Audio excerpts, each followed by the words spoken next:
Sue Minahan.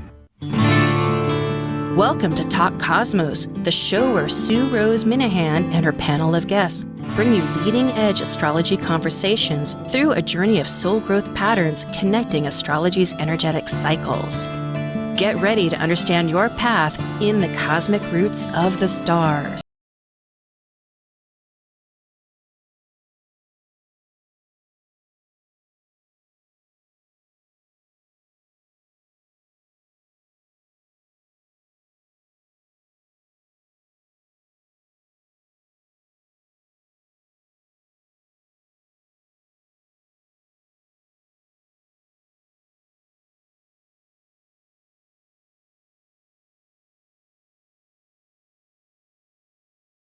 To communities or empowering the future, modernizing the world.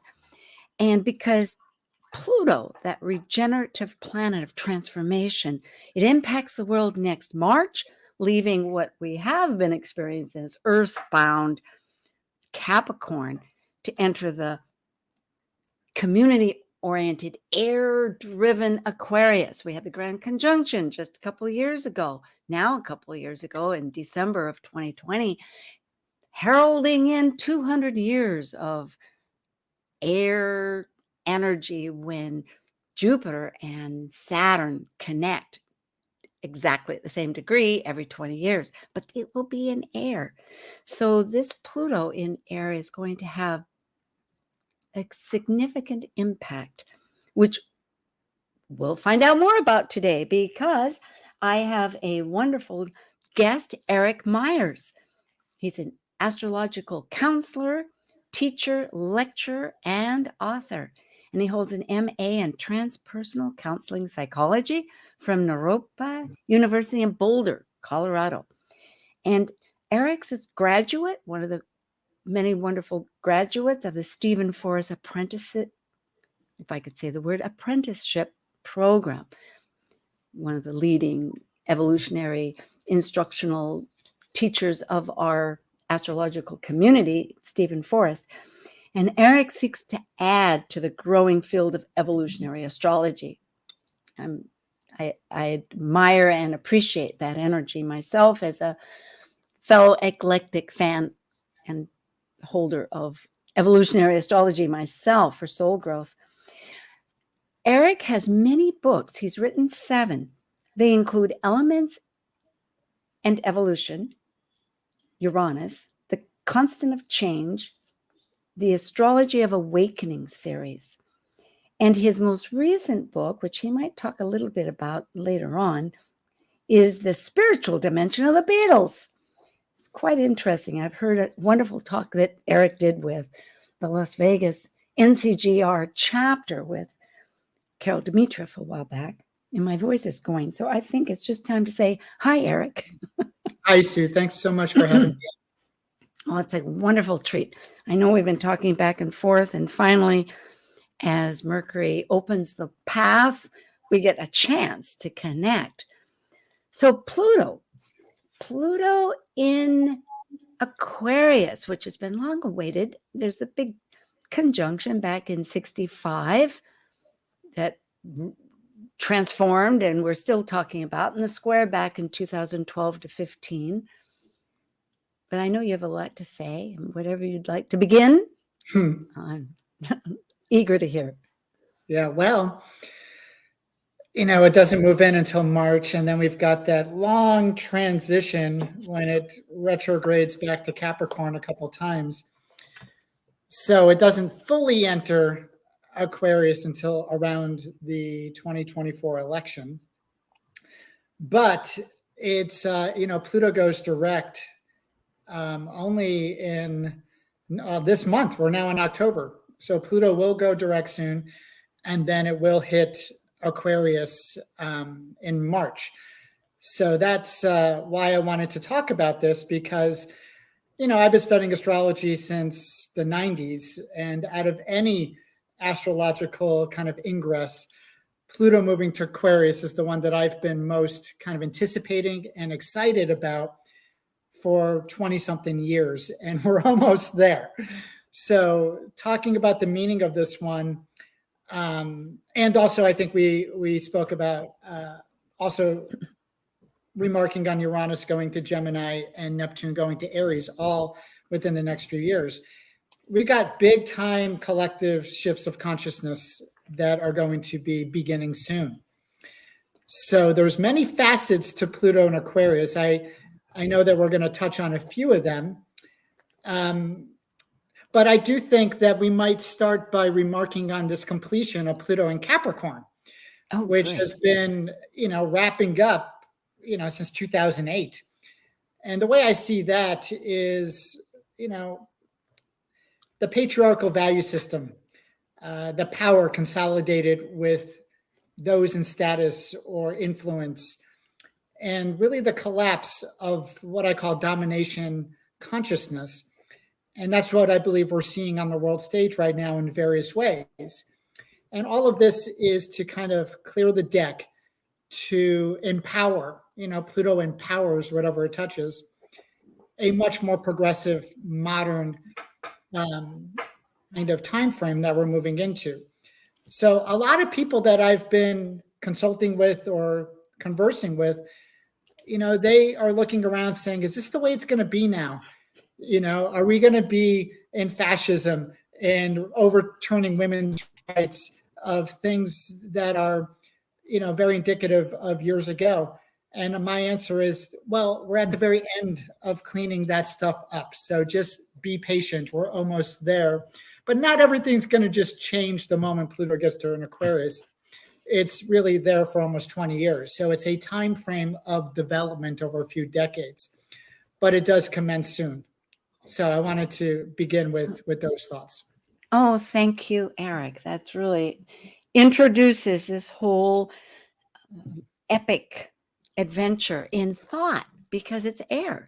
It takes a while for air to connect with that form.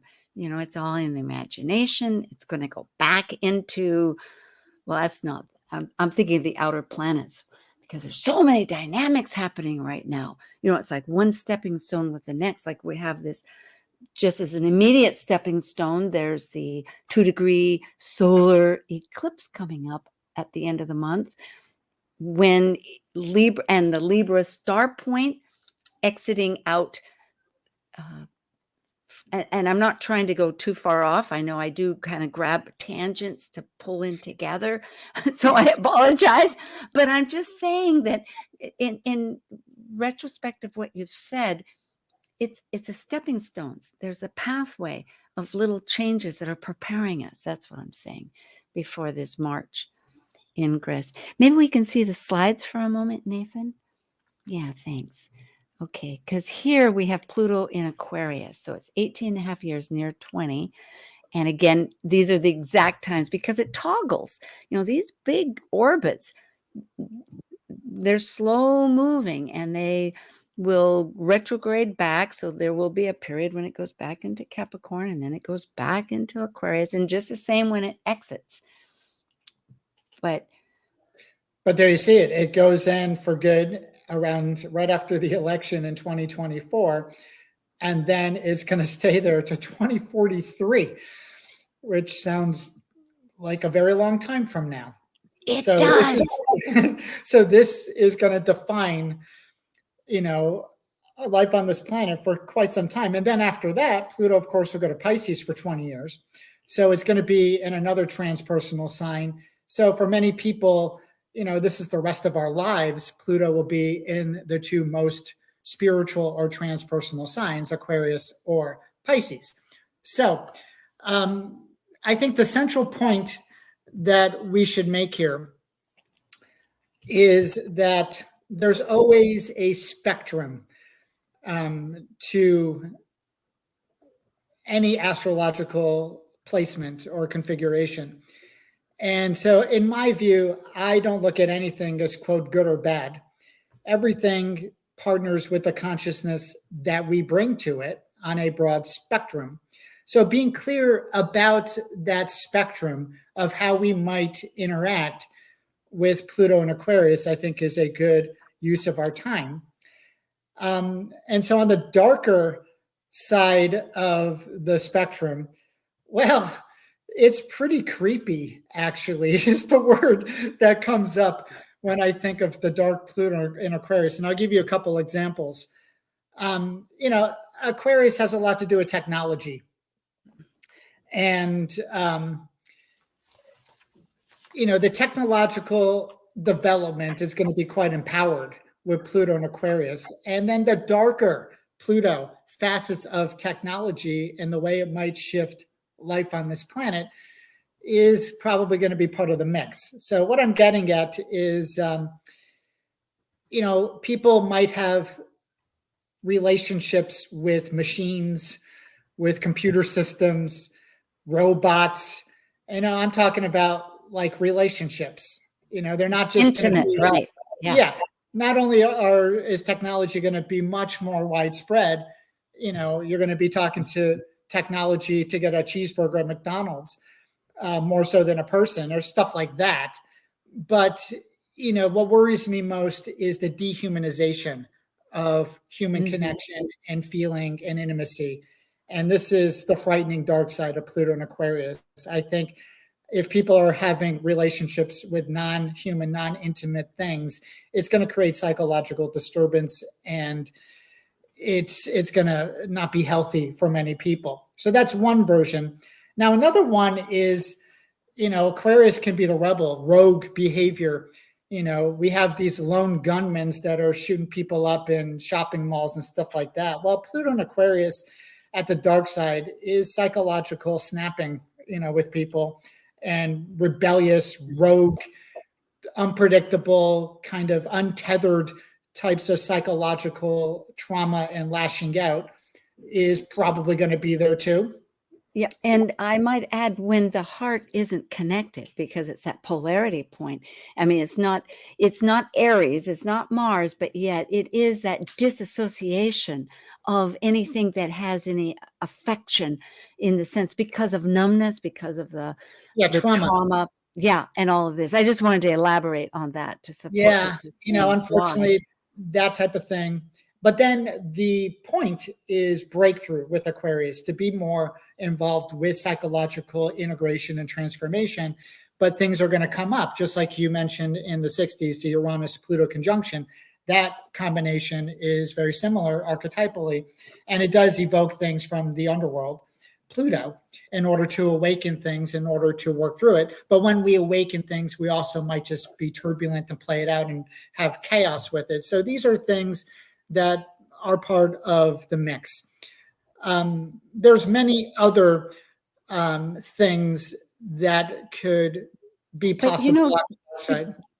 I appreciate all of this, Eric. And so, to elaborate on some of your thoughts, to go ahead, it comes to mind that with the chaos, because it is bringing, thinking about the idea that after the two spiritually last two signs of Aquarius, it's intuitive, of the collective consciousness, and then Pisces, which is the unconscious collective consciousness that has to do with powers greater, which is really both of them pushing us towards a spiritual alignment, which you're probably bringing up. But the point is that comes to mind is that chaos, what appears to be chaos, if we continue to apply the control over us, our singular energy, working to that outcome, then that's where the chaos seems to be effective, I think. Yes. Whereas if we align ourselves with a spiritual energy that we're co-creating and see the signs of energy happening, which is its own language that will shift in hopefully our culture, then it isn't so chaotic. There's just a new pattern forming. That's the point, is to radically realign culture, groups, communities, to be more interconnected and empowered in a much more spiritually progressive way. That's the point. And what I was going to mention is, we got to be aware of the darker points of possibility. True. But talk more about the potential, the possibility, the purpose of this is where I want to focus most of our time. But just another possibility on the dark side is, groups, cult-like behavior, groupthink, just the blindness of social conformity, which is the paradoxical other side of individuation, which is the point of Pluto and Aquarius. And then when we're more individuated, connecting as a world family, everyone bringing their unique contributions and having interconnectedness would be more the promise. So it's going to be all over the spectrum, like any astrological signature might be.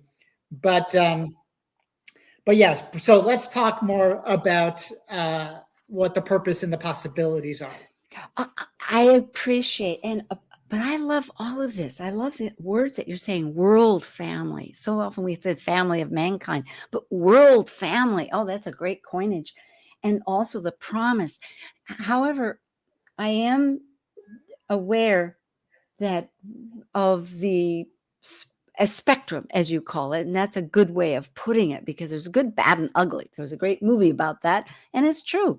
I mean, it's like you look at all the old archetypes. If it's Kali, the Indian Kali of destruction and creativity, create, destroy, it's part of life. The leaves fall down, they make compost, the seeds come up.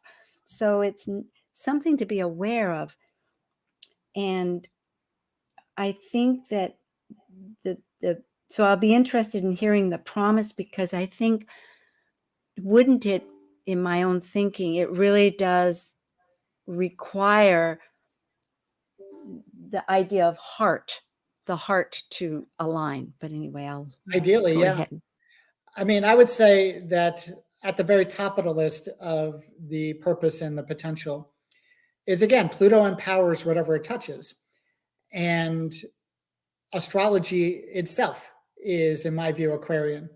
Metaphysics, things that are transpersonal, things that we might put in the bucket of being non-conventional or non-traditional, alternative things, the reformation of society in a much more progressive way. Young people, I've got a son who was born in 1999, and his generation has Uranus and Neptune and Pluto. All of those people, a whole generation, they're all going to have Pluto coming to hit their Uranus and Neptune over this time frame. And young people, are massively progressive relative to the older guard, so to speak, that is falling away. And so you're going to see a massive demographic shift in a progressive direction.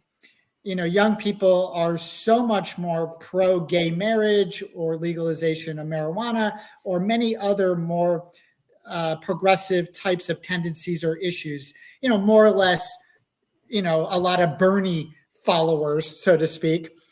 And the empowerment of this cohort, and they're going to come of age, and they are going to be very visible and active, and their political and cultural presence is going to be profound, and they're going to infiltrate all areas of society, and we're going to have a shift into a far more, language is slippery, but call it progressive, if you will, type of mindset that's going to be out there. And so things like astrology or anything at a metaphysical fair are going to be even less fringe. They're going to be much more integrated into society.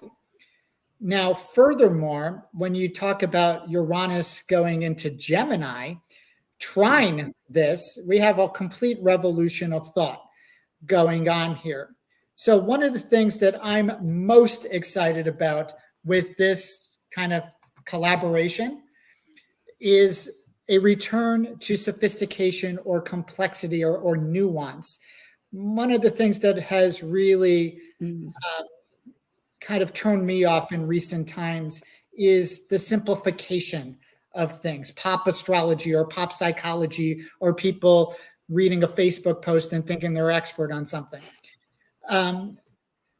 I think we're going to have a lot more nuance, a lot more intellectual sophistication, where it's going to be in vogue to go deep again and be a little bit more nerdy things. Oh, I like it. Yeah. Me too. And so that's the way I've written my books and governed my career, is knowing that this is coming and not dumbing down or selling out, but bringing in more layers to things, more nuance, more complexity to the way we understand things, including astrology, which I'm excited about, is one thing. So just a proliferation of almost like a Renaissance time of thought, of questioning reality the way it's been presented, questioning the patriarchal value system or the dominant view on things, and really seeing things from multiple perspectives, different lenses,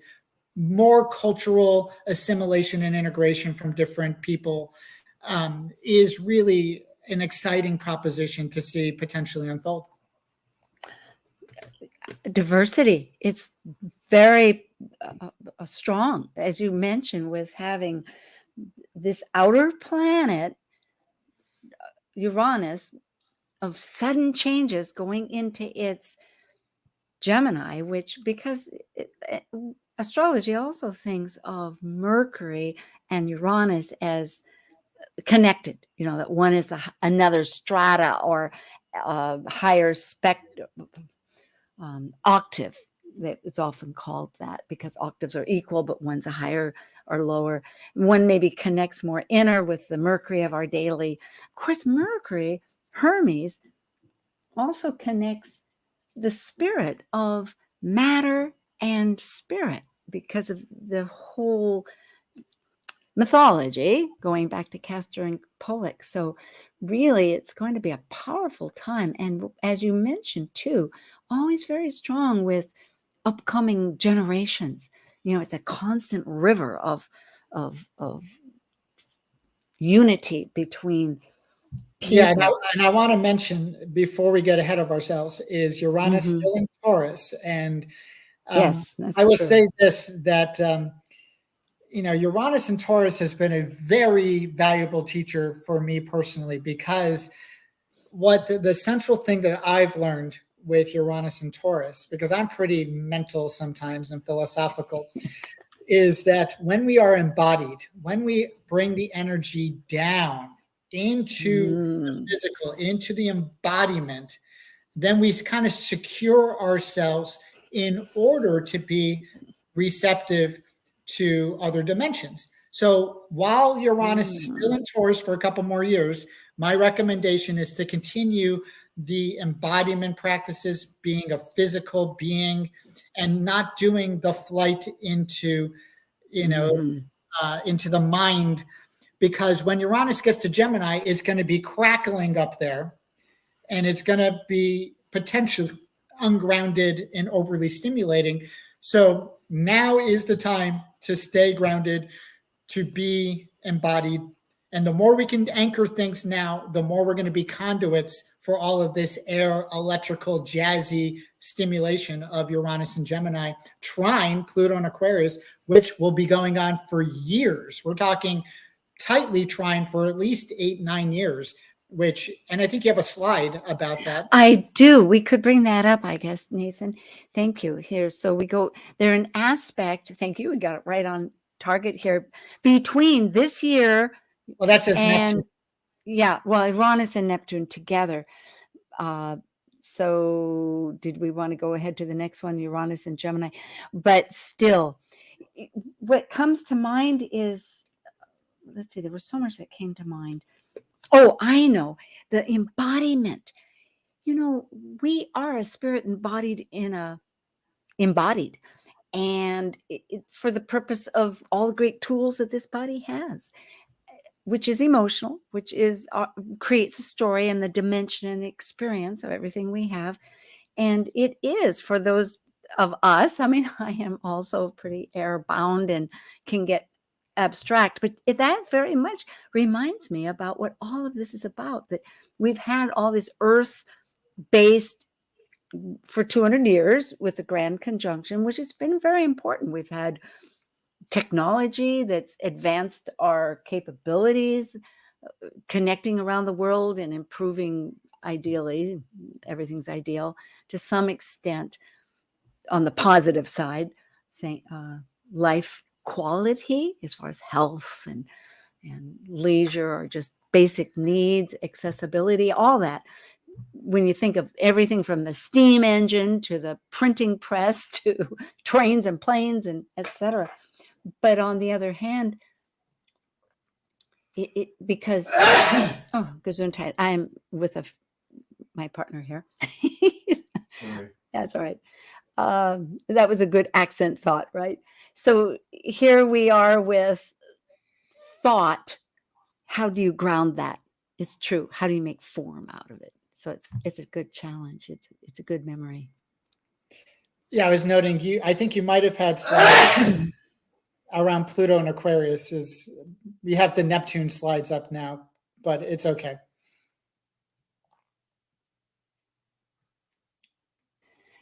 Well, let's see. Did you want to look at the next? We have just about a minute or so. This is Pluto and Aquarius. And what were you just saying? Okay, here. Oh, I'm at the end. No, what happened here? Okay, nothing like technology, right? Yeah, okay. Well, we'll get it. So there is all of this. It's exact in about 3 years.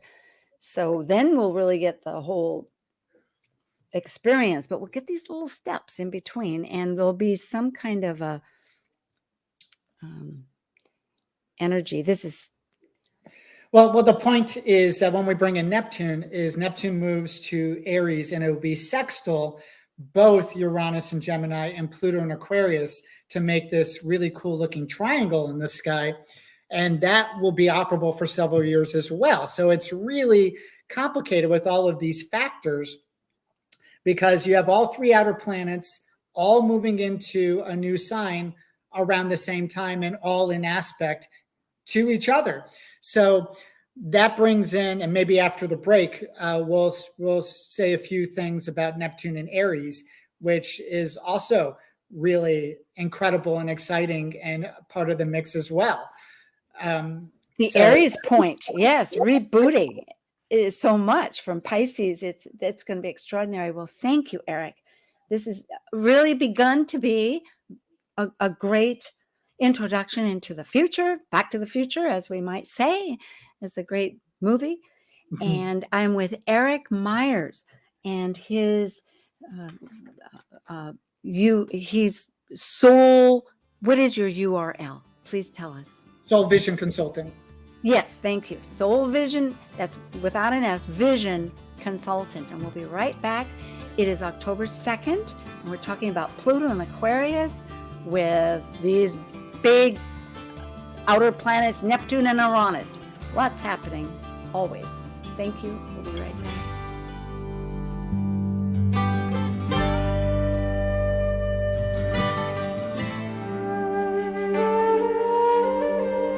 While we take a break from this week's edition of Talk Cosmos, let's take a look at this cycle's archetype. We are currently in the Yang period of Libra, ruled dually by Venus. By leaving the lower hemisphere of the self, the energy of Libra enters the arena where the completed self meets the other than self to form a relationship based on partnership. As a cardinal air sign on the descendant angle, represented by the equinox of equal light, Libra's energy learns through comparison and relationships, with the intention to integrate duality and polarities. This is Martha Norwalk. Every Sunday morning, beginning at 9 a.m., thanks in part to the Ananda Institute of Living Yoga, we cover the world of animals. This week, it's BEST, Bioenergetic Synchronization Technique, Neuroenergetic Balancing, Rasmussen Reset, and Energy Codes Sunday. That means Dr. Nels and his sister Linda Rasmussen will join us in the studio. Together, they can help you or your animal friends with emotional, behavioral, and physical problems. Martha Norwalk's Animal World, Sunday morning, 9 a.m. to noon, right here on Alternative Talk, AM 1150. Talk Cosmos brings you leading-edge astrological conversations with hour-long programs each week on KKNW. The show goes live every Sunday from 1 to 2 p.m. Pacific. Talk Cosmos weekly programs are also available to watch live on Facebook and YouTube, along with daily chats throughout the week on the Talk Cosmos YouTube channel. While you're there, make sure you click like and subscribe buttons so you can get the full Talk Cosmos experience. Or, if you'd rather listen to the show archives with audio only, the entire podcast collection since 2018 is available on most podcast carriers. So, grab your coffee, tea, or kombucha and enjoy the show. Talk Cosmos is celebrating its 6th season and has a special gift for everyone listening to the show, a free mini transit reading from your natal chart.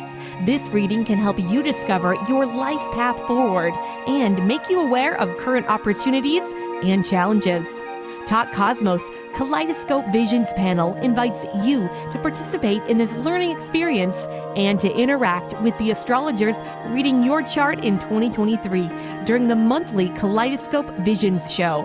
To schedule your mini transit reading, send the show an email at info@talkcosmos.com and find more information about the panel at talkcosmos.com.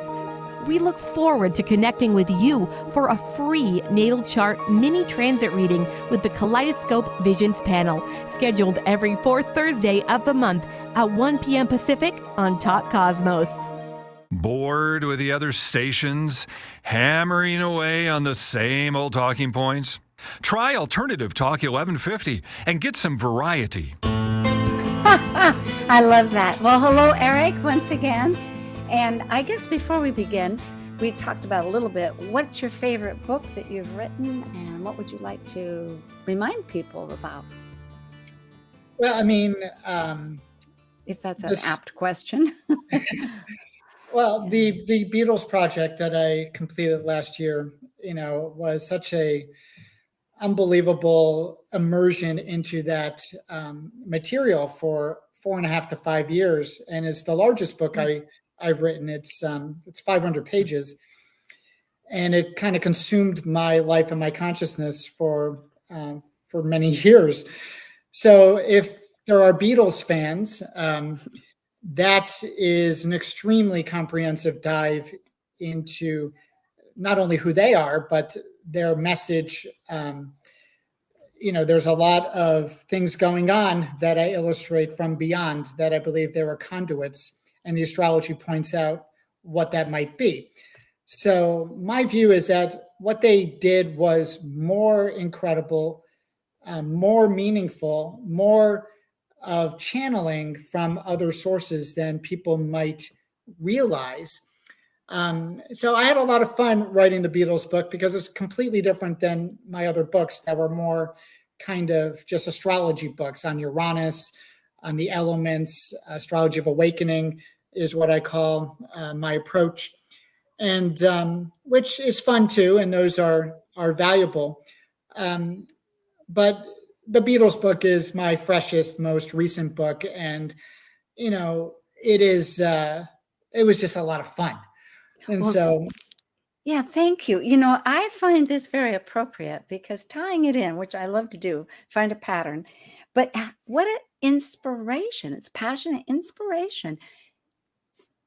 Commenting on this upcoming trine. I mean, in other words, we have the conjunction. I mean, it's a 200 and so it's a long cycle, 200 years of Uranus and Pluto. And so we had the conjunction back in the 60s, mid 60s. And then we had the square, and now we have this upcoming trine coming. So the fact that you took this message that really has seeds, which I agree with you 100%, having lived through the Beatles myself. It's very, very instrumental in my whole upbringing as a person. I mean, the Beatles, interestingly, I thought growing up with them was like, what's the next message? That was it. It was like, it wasn't just music, but what are we being told now? And it was like this pathway that we were going on. And in fact, all the different songwriters, there were so many songwriters back then, and they would trade off with other songs. And it's, speaking of Uranus and Taurus, that's very musical. So this is another way to connect. And of course, with Neptune and Pisces, still very musical. So listening to the music helps. Yeah, that's the point you made, that they were during the conjunction of the 60s. And my view is they really defined that event. In the book, that conjunction is the centerpiece of the whole story. And the whole book is framed around the applying, the exactitude, and then the separating of Uranus and Pluto. And the whole Beatles story is really unfolding 10 degrees applying, exact in the mid 60s, and then 10 degrees separating, which bookends their career. From 1961, when they met Brian Epstein, is when 10 degrees applying, and then 10 degrees separating was May of 1970, when it became public that they break up.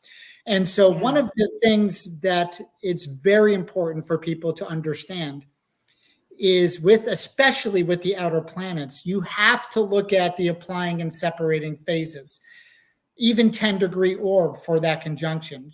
You might want to go a little bit, smaller for the trine if you wish, and fine, make it 8 degrees if that's what you want. But even 8 degrees applying for the trine, trust me, is more than relevant. It's completely Absolutely. relevant.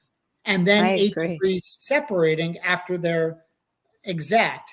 So we're really looking at a long period of time here, pretty much 9 years or so, that the Uranus-Pluto trine is going to be in effect.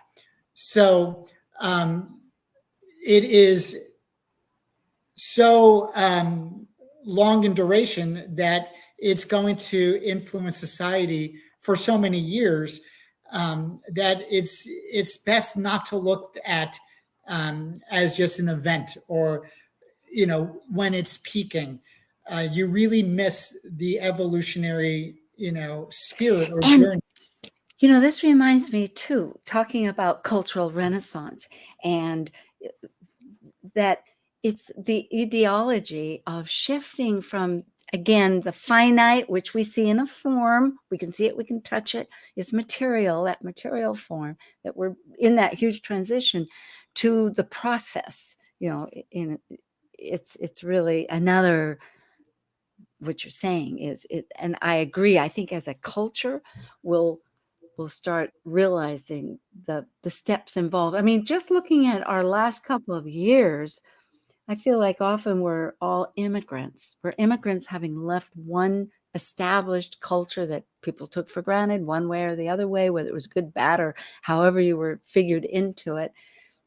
And now we're transforming and transitioning, and really getting back to the shadow part, which is always possible. I mean, it's often, I think, astrology, life, people have got caught up with one facet of anything, but I love your idea of spectrum. It's all of it. It's like, it's not entirely good. And even so, there may be a little bit of blending there. That, to me, the interaction with consciousness is what makes it a reality. So it's whatever we bring to it. So if we're collectively going to be on the brighter side, then it will be bright. If we're not, then it won't be. It's up to us, not the astrology, is my view. Which also can bring us now to Neptune and Aries, which will be sextile, both of them, which is all about Neptune, about becoming more conscious and more spiritual, or more awake or something. Language is always slippery with Neptune, but the idea of elevating into things that are inspired, the imagination, dreams, different layers of consciousness. So to me, when anything reaches Aries, it's ready to be reborn anew. So Neptune getting to Aries is a return to spirituality that might be more relevant for the current time. 2025 is when Neptune gets to Aries. So much of our spirituality, in many ways rightfully so, has been influenced by spiritual traditions or religions or things from yesteryear. And preserving what is resonant and relevant, of course, but also Neptune in Aries might be to redefine what we mean by spirituality and redefining how an individual, Aries, might embody their own spirituality rather than subscribing to some kind of external conditioned religion or somebody else's ideas or what have you. What does spirituality mean to you individually? Yes. And how can we individuate in ways that are being informed from within rather than conditioned from outside of us? And so there's really an impetus for taking responsibility of our own spiritual path, Neptune and Aries, and thinking for ourselves, Uranus and Gemini, and reestablishing communities, Pluto and Aquarius, based on this revolution where it's not so influenced by religions or patriarchy or what have you. So we're at the very end of our psychological entrenchment in traditions, Pluto and Capricorn, and I believe we're becoming more liberated from that to actually trust our own guidance and intuition and experience and create new communities and new perspectives and new ideas based on this revolution. It's the internal versus the external that I'm hearing you speak, because it has been important for us evolving as we have over the millions of years, thousands of years. But essentially, yes, a great point. And you know what brings to mind is that Aries, of course, is ruled by a personal planet, Mars, and Gemini will be ruled by Mercury, which is also an inner planet. So we have two inner planets really working with us to make it individual, to make it, as you say, the internal, to look within, or for this new community, which it doesn't necessarily, using that language, it's more self-directed, individuated. Like I am more of a free agent rather than I need to subscribe to this or that paradigm or religion or teachings from whatever. The idea that truth is relative, that everyone has their own chart, their own consciousness. We're basically all in the theater of our own soul work. And just the idea that it's up to the individual to take full responsibility for their spiritual path and health. And so other things externally, of course, can be a guide. They can be brought in when relevant, but ultimately it's up to each of us individually. So that's the question of Neptune and Aries, is how are you going to take charge and live your own path that doesn't necessarily need to subscribe or conform to what anyone else is doing in any way, shape, or form. And Pluto right now can help with that because it is in Capricorn. And the words that I'm hearing is deconditioning, always deconditioning that part of ourself that is listening to other voices, other messages inside to align ourselves with externally, instead of that inner sense of truth, as you're.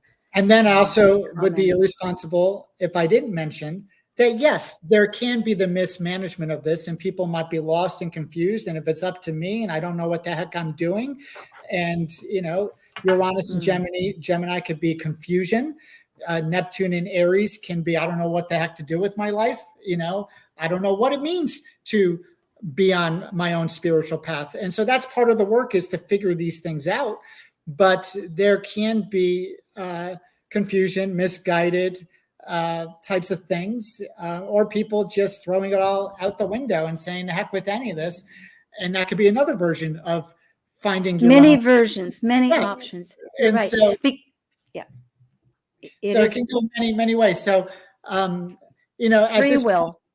At this point of my path, I'm not naive to think that everything is going to be kumbaya, this wonderful spiritual village. No, not necessarily. It's the work to get there, meaning we're going to need to confront all of the mismanagements and egoic things and traps of cults or misguided teachers. I mean, it's all going to be part of it, but the potential to have a cultural renaissance is there. Whether or not we ascend to that possibility is completely up to us. Jupiter potential. And Jupiter goes once a year around a different sign. It's going to make different energies all the time. It's so true.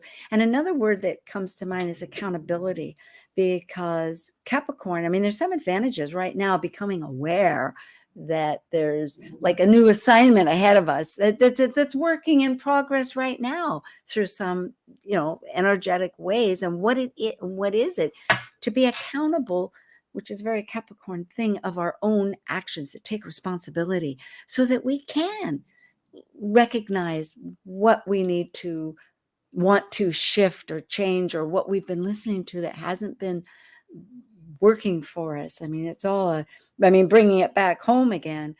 Yeah, I like your full spectrum view. And thank you, Nathan. I think we've had our fill of the yes, thank you. So I'm back with Eric again, full screen for those that are on YouTube, because we are a podcast and we are on YouTube. And of course, for those people in the Seattle area on the radio, or if you're online. But I'm speaking with Eric Meyers right now about Pluto in Aquarius, Uranus and Neptune as they go into their outer. Anyway, go ahead, Eric.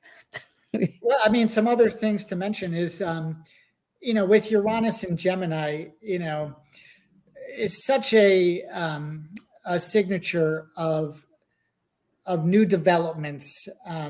Just with Pluto and Aquarius, I mean, the possibilities here is kind of like the Jetsons compared to the Flintstones kind of idea. I mean, who knows what's going to be rolling off the assembly lines and refashioning the society and culture we're living in. I mean, by the end of this time frame, the way that we exist on this planet is likely going to be very different. And so it's impossible, and even I think naive, to try to predict it. I don't engage in predictions. I just look at what the themes are rather than trying to speculate exactly how it might be minutely. There's two technological changes that I'm considering will occur because they've been in the news over one my entire lifetime. And the other one, though, is about holograms. It seems to me that instead of just getting on a phone, like here I'm talking with you, that I will actually see you sitting in the chair over here, and you'll see me sitting in the chair. It won't be the real person, but it'll be this hologram, which is going to change our whole concept of, really, it gets back into the Neptune and the Uranus of realities of shifting in this whole consciousness. Yeah, that's exactly what I'm talking about, is things Right. that we called science fiction are much more. We've seen some of that already in the last, couple decades, things that when I was a kid in the 70s and 80s, we talked about, down the road. And nowadays we have, cell phones and computer screens and video talking. We didn't have that, in the 20th century. So some of that's here, but the point is that it's going to exponentially increase. Yes. And in ways that we can't fathom. And so science fiction is going to be our reality. Absolutely. The other one that I've been wondering about that supposedly has been coming, you've seen in the news, are these little, like when you say the Jetsons, from way back, you put little belts on you up in the air and you fly somewhere. I can see millions of people flying around like, Yeah. And it's going to be exciting to see. And then, of course, like we were saying, is that too much acceleration too quickly can destabilize people and create uncertainty and a certain degree of perhaps even psychological trauma, where people might feel alienated and they can't keep up. We're seeing that already, where there's a lot of resistance to modernization in some ways. And so, it's kind of like fasten your seatbelt. We're going to be accelerating in a very dramatic way. And so we need to be ready for that. And I think out of all of this, what's powerful to consider, without really knowing how, but this idea of community, because it's networking, and Aquarius is a group. Now that can be on the shadow side, an elitist group, my little inside group and nobody else, or it can expand out, to be like the world of, what did you begin this with? The world of the world of people, the world of humanity, which I like very much. And so it is a matter of acceptance. It's a matter of really, I think, reframing community to be, if we're involved in this holistic sense where we have heart, because you're right, the alienation is because we don't understand perhaps that just because my body ends, my spirit doesn't end. We can connect. There's many ways that there's a connection, and it's a matter of teaching. It's a matter of experience. It's a matter of outreach. It's so many things. And also with Pluto, it could be a lot of the challenges to get there. For instance, one thing that comes up is, a lot of people have been, myself included to some degree, dissatisfied or alienated by social media and, all the ads on there and all of the algorithms and just the things that are a nuisance. So Pluto, we're going to have to work through challenges to come together and create meaningful interconnectedness and community. There could be blockages. There could be, issues to hammer out. I mean, another one is having everything online and we're all on, screens rather than having the depth and substance of actual togetherness. Obviously, that is one of them. And so these are things that are going to be managed. Yeah. But ultimately, the promise is the regeneration of true togetherness. So having COVID happen, which brought a lot of alienation and disconnection right before this time frame, people are ready for the regeneration into contact with communities, with gathering, with assembling with like-minded folk and being part of oneness. So there is the promise of that rejuvenation with Pluto and Aquarius, where we actually can feel meaningful participation with others. Regeneration, renaissance, meaningfulness, those are all ringing loud as idealisms. I really adhere to that because I agree. It is really, we create our own fate. We're masters of our own fate, how we see things in our perspective. And it's important not to bypass what needs the pebbles or the rocks in the way that we might stumble across. That's all. Maybe build them in a better fashion. And I'm speaking symbolically, but to remember the potential that's always here, because it is refabricating new connections and letting people be different, letting them have their whatever it might be, whether it's just how they look or how they think or how they practice their Exactly. religions. That's a whole other thing is that, and that's what's up a lot right now, is tolerating different orientations or different lifestyle things, or just the young people these days are radically different consciousness than we have with some of the older generations. Right. And mainstream. It's going to be a lot more mainstream. When I was, I'm not that old, I was born in 1971, but when I was growing up in school, at that time in mainly the 80s, nobody would admit to having an alternative, inclination publicly. It was unheard of that someone would represent themselves in such a way. And now it's everywhere. It's totally, no big deal at all. And there has been a shift. And so that's going to further, occupy society, which is very different than, older generations where things were a lot more just buttoned down and conservative. I mean, so Pluto in Aquarius is wildly progressive. Yeah. Incredibly varying from tradition. It is. We will, and we'll get that whole fast forward. And yes, there'll be that catch up that some might feel unconnected, but there'll be others. There'll be groups to like swarm around, hopefully, and say, "Hey, here we go. Like, what was it that?" And let's connect and let's learn more together. So thank you, Eric. It's good news ahead, and while we're living it, embodied. Yes. Yes. No, thank you for having me. Oh, it's a treat. It's a treat. Yes. Maybe No, 2023. We'll see what happens there too. Okay. Yep. Right and around thank the you, corner. everybody. We'll be with you again next week. It's with Kaleidoscope Visions, and this is with Pluto Aquarius Eric Meyers at Soul Vision Consulting. Thank you. Thank you for joining us on Talk Cosmos, the show where Sue Minahan and her panel of guests connect soul growth patterns with the energetic cycles of astrology. Be sure to tune in next Sunday at 1 p.m. Pacific Time to continue your journey through the roots of the cosmic pathway.